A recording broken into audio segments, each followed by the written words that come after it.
So the Prophet stays in Quba, in that village, for about 10 to 15 days. He stays in that village. Imam Ali alayhi salam has now arrived with Lady Fatima alayhi salam, his daughter, with his mother, Fatima bint Asad, and with the cousin of the Prophet, Fatima bint Zubayr ibn Abdul Muttalib. When they arrive and the construction of the mosque starts, the Prophet sallallahu alaihi wasallam now decides to enter the city of Medina itself. Now you can just imagine the excitement in the city of Medina. After all these years, finally, Rasulullah sallallahu alaihi wasallam, the messenger of God, is coming to our city. There was so much joy in the streets. People were anxiously waiting.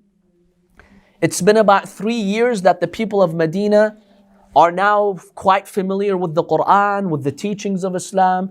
They had already pledged allegiance in Mecca to the Prophet sallallahu alaihi wasallam. Some companions of the Prophet had already settled in Medina teaching people the Quran. So they were anxiously waiting. People had already started to establish, Islamic rituals, praying to Allah subhanahu wa ta'ala, reciting the Holy Quran. The people of Medina had already taken the step to get rid of the idols. Before the arrival of the Prophet, they had destroyed the idols and even burned them to demonstrate their tawheed and belief in the one God. So the people of Medina were now really ready for tawheed. They had rejected idolatry and worshipping idols. And they're now anxiously waiting for the Prophet sallallahu alaihi wasallam. Now the Prophet departs Quba, which is about 2 to 3 miles away from the center of Medina, and he's going north to enter the city itself. Now some sources like Bukhari, Musnad Ahmad, Sirah Halabiyya, they describe to us something that we find problematic when the Prophet was entering Medina. They say that Abu Bakr was with the Prophet and they were, entering together. In fact, one source states they were riding on the same camel, both of them on one camel, entering the city of Medina. Now, the way that they describe it is questionable. Why? Here's what they say.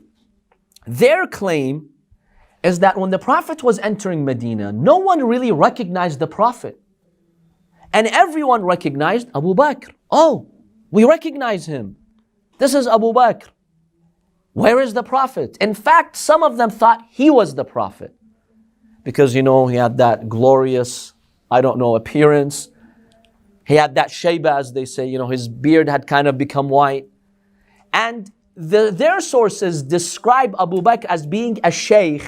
Now, sheikh, in linguistically, what does sheikh mean? In the Arabic language. An elderly man. Right? Someone who's like over 50, 60. In Arabic, we call him Shaykh. And the Prophet is being described in these sources as ghulam. So when the Prophet enters Medina, there was a ghulam who's the Prophet and a Shaykh who's Abu Bakr. Now, ghulam in the Arabic language is used to refer to what kind of age group? Not necessarily kids, no. Young man. Exactly. You would describe a young man by saying ghulam, meaning 20s, 30s, even we could use it for 40s, fine. But not 50s and 60s. So that's how they entered the city of Medina, and Abu Bakr was getting all this attention, until finally Abu Bakr does something, people are like, he's not the Prophet, that other guy with him is the Prophet. He's sitting next to the Prophet, the sun is now directly above the Prophet. Abu Bakr comes and he shades the Prophet. He put something to protect the Prophet from the sun. Then they realize, okay, that must be the Prophet because Abu Bakr is serving that man, so he must be the Prophet. Now this is the account that we get from some of these sources. How do you feel about these accounts? Even without even examining like the chain of narration, let's just logically examine them. Why don't they make sense? If they recognize Abu Bakr, you don't mistake him for someone else. First of all, if they recognize him, you don't mistake him for someone else. But this could be their argument, that Abu Bakr, maybe they did not know exactly who he is, but at least like his face was familiar to them.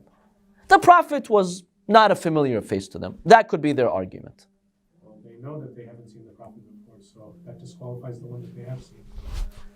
That's one argument. Another argument. Like I remember hearing when the Prophet was still in Mecca, people from Medina would come meet him and see him. Exactly, that's a very valid point. The Prophet was known, his face was known to many people.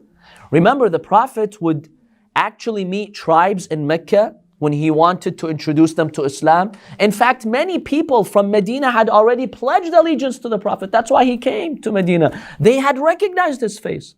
Now they'll come and say, yeah, but Abu Bakr, he would travel sometimes to Syria, he would pass through Medina. Same with the Prophet ﷺ. His mother is from Medina. He's got uncles and aunts there.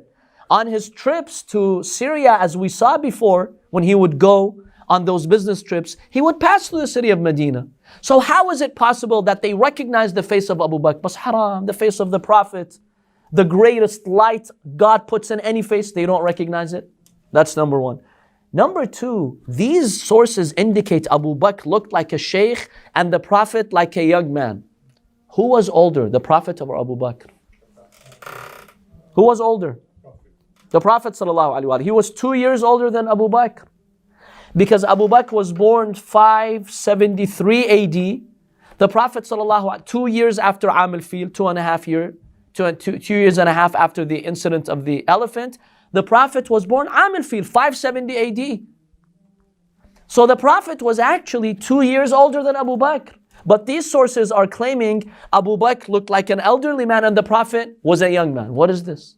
The Prophet, the day he entered Medina, he was 53. You don't use the word ghulam in Arabic to refer to a 53-year-old man.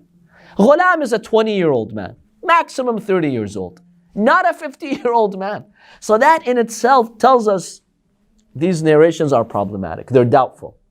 Maybe they were forged to give importance to Abu Bakr. That, he was the one who, he had that age factor, because they used this in Saqifa, by the way. When they wanted to choose him select him, they're like, well, he's one of the eldest of the companions, let's choose him.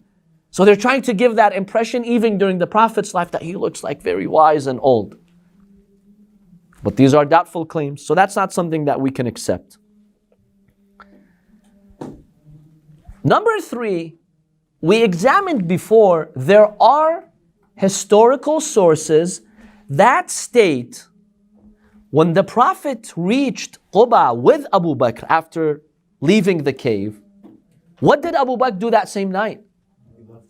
He left Quba and he went to Medina. He was not willing to stay in Quba, and in fact he was frustrated. Why is the Prophet waiting when the Prophet said, I will not enter Medina until Ali ibn Abi Talib comes? So if we take that historical account, then Abu Bakr was not even with the Prophet when he entered Medina. He was already in Medina. So now we have conflicting reports. That in itself creates a contradiction, which makes us doubt these reports. Unless they could argue the following point. They could present the following counter argument. They could say, yes, Abu Bakr went to Medina, but then when the Prophet decided to enter Medina, he came to Quba, because Quba is not that far from Medina. In an hour you could walk, 2-3 miles is not a lot. In half an hour, if you walk fast, you can get there. He came to Quba and then he entered Medina. They could use that as a counter argument. But in any case, our sources indicate Abu Bakr was already in Medina.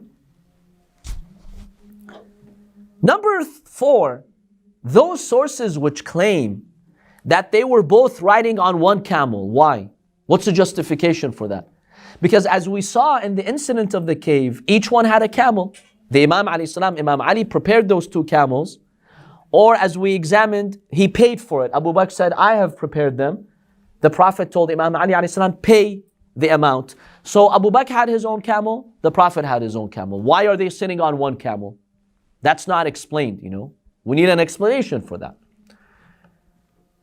In any case, we find these reports dubious, how the Prophet ﷺ entered the city of Medina.